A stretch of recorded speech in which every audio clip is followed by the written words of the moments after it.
ஒரு காலத்தில் சூரபத்மன் என்னும் அசுரன் தன் தவத்தால் பெரிய வரங்களைப் பெற்றான். அந்த வரங்களின் வலிமையால் அவன் தேவர்களை துன்புறுத்தி பூமியையும் சுவர்க்கத்தையும் அடக்கிக் கொண்டான். தேவர்கள் பயந்தனர்.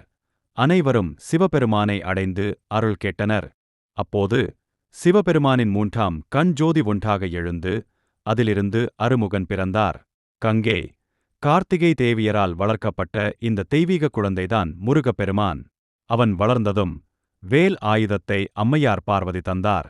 அந்த வேல் அறிவின் சின்னமும் சக்தியின் சின்னமும் ஆகும். பெரிய போர்க்களம் தயார் செய்யப்பட்டது.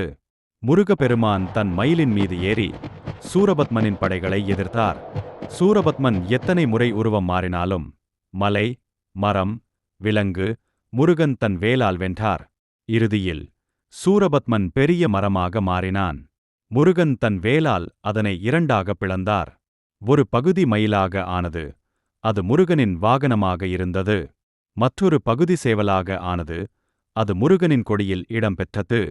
தேவர்கள் அனைவரும் மகிழ்ந்து முருகப்பெருமானை தேவசேனா நாயகன் என்றும் வெற்றிவேல் முருகன் என்றும் போற்றினர். அந்த நாளிலிருந்து முருகப்பெருமான் தீமைக்கு எதிராக நிற்கும் அறிவும் வீரமும் கொண்ட தெய்வமாக வழிபடப்படுகிறார்.